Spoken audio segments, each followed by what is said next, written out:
In this fifth video lecture of a series of video lectures about integrals and expectations, we're going to see some exact formulas for computing the integral of a non-negative integer measurable function, and from there we'll get a condition for integrability of random variables that can help us determine when a random variable is or is not integrable. So when we have a discrete non-negative random variable, and what does it mean for a random variable to be discrete? It just means there is a countable set A such that the random variable x only takes values in A. And in that case, we can compute the expectation of x by a very simple, good old formula we are familiar with, which is just sum over all possible values that the random variable can take, the product of that value by the probability that the random variable takes that value. And how can we prove that? Well, we can write the random variable if we know already it only takes those values. We can write the random variables as the sum over all points in the set of that the value of that point times the indicator, the set A, the indicator that of the event that x actually equals little x. So we can write the random variable like this, and now we can use the axiom that we're going to prove only next week, that the expectation, since the expectation is a Lebesgue integral, it is sigma additive, which means from here we can get that the expectation of x will be the sum over all points x in A of the point x, or let's say, or of the expectation of x times the indicator that x equals x. Let's avoid writing everything again. Let's just say we can remove x from here and put it here, because we know another axiom of the integral is that constants can be taken out of the integral. And now what we are left with is the expectation of the indicator of an event, and by another axiom of integral, this equals exactly the measure of that set, which in terms of probability spaces translates as the probability of that event, the event that x equals x.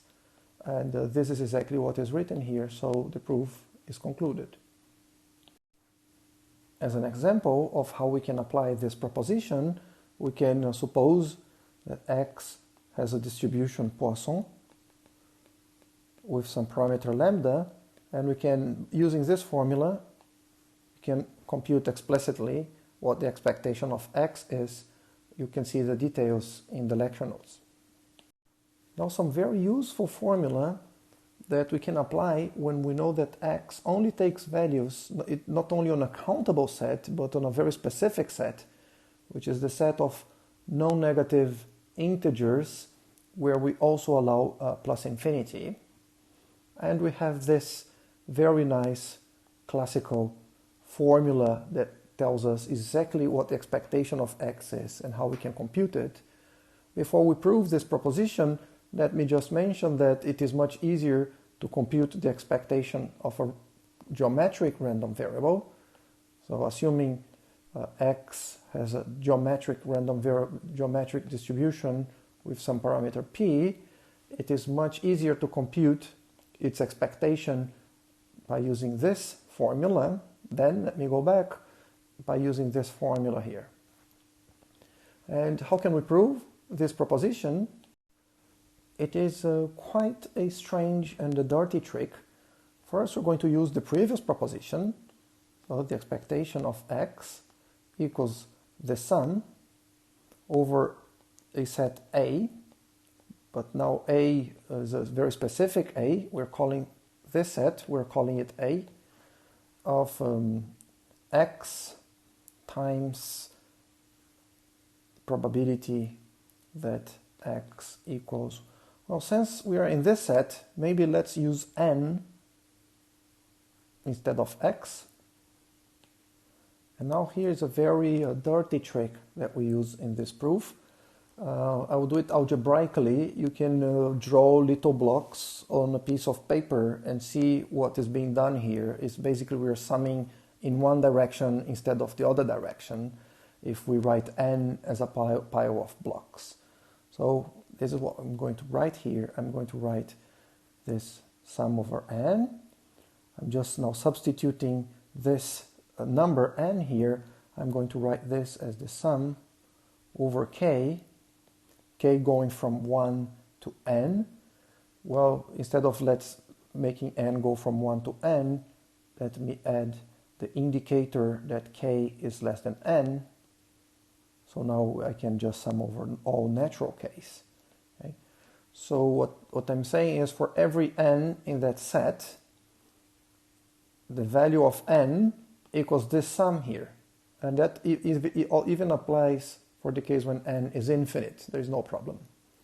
And now we need to copy the rest of this expression here, which is simply the probability that x equals n. And now here we have what would be the magic part. We're going to use Fubini's theorem for series that you can see in chapter 1 of the lecture notes. And this becomes, we're summing over k, all natural numbers k, we're the sum over all n in A of this indicator function. Let me write the same indicator function but in a different way, because now k is being fixed and n is varying, and after that we'll let k vary. So let's write like this. And then the probability that x equals n. But since I'm running out of space, let me not write a new inequality here. Instead, let me just say I will replace this indicator here by summing over all n larger than k, including n equal infinity if you want. There's no problem. We're summing over all n larger than k. But now wait, what are we summing here? We're summing the probabilities of disjoint events. And what do we know about measures and probability measures? They are sigma additive, are they not? So the sum of the measures of disjoint events equals the measure of the union of those events. So this really is just equal to the summing over k in n of the probability of the union of these events. And what's the union of these events? That's the event that x takes any value equals to k or larger than k. So this really is nothing but the probability that x is larger than k, which is what we were trying to prove. We just proved that the expectation of x equals this. This is what we are trying to prove. Concludes the proof of this proposition and of this first part of this video lecture.